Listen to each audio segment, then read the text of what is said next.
Icon star Allu Arjun ఇప్పటికే హైదరాబాద్లో Asian వార్తో కలిసి సత్య థియేటర్ని తీసుకొని ఏషియన్ వార్తో ఏఏఏ మల్టీప్లెక్స్గా మార్చేసి అందుబాటులోకి తీసుకువచ్చారు. అమీర్పేట సెంటర్ కావడంతో ఈ మల్టీప్లెక్స్ థియేటర్స్కి ఫుల్ డిమాండ్ ఉంది. మహేష్ బాబు ముందుగా మల్టీప్లెక్స్ థియేటర్స్ బిజినెస్లోకి అడుగు పెడితే అతని దారిలో అల్లు అర్జున్ కూడా వచ్చారు. వీరి దారిలోకి రవితేజ, విజయ్ దేవరకొండ కూడా మల్టీప్లెక్స్ థియేటర్స్ని స్టార్ట్ చేస్తున్నారు. ఇప్పుడు ఐకాన్ స్టార్ ఫోకస్ విశాఖ మీద పడినట్లు తెలుస్తోంది. ఏపీలో శరవేగంగా అభివృద్ధి చెందుతున్న నగరంగా విశాఖపట్నం ఉంది.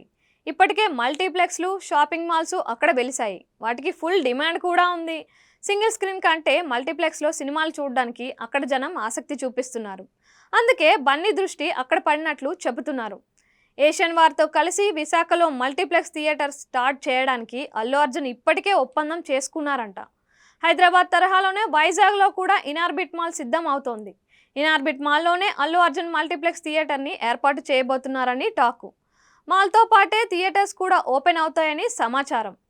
ఇనార్బిట్ మాల్ ఓపెన్ అయితే దానికి పబ్లిక్ తాకిడి అధికంగానే ఉంటుంది. దీనిని దృష్టిలో ఉంచుకొని ఐకాన్ స్టార్ అందులో మల్టీప్లెక్స్ని ఏషియన్ వార్తో కలిసి సొంతం చేసుకున్నాడంట.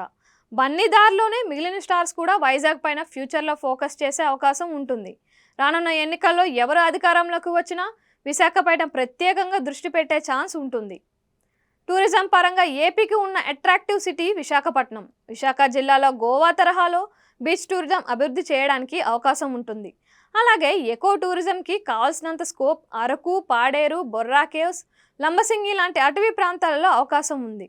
త్వరలో ఇంటర్నేషనల్ ఎయిర్పోర్ట్ కూడా ప్రారంభం కానుంది. ఇవన్నీ కూడా విశాఖలో మల్టీప్లెక్స్కి డిమాండ్ పెరిగేలా చేస్తున్నాయి.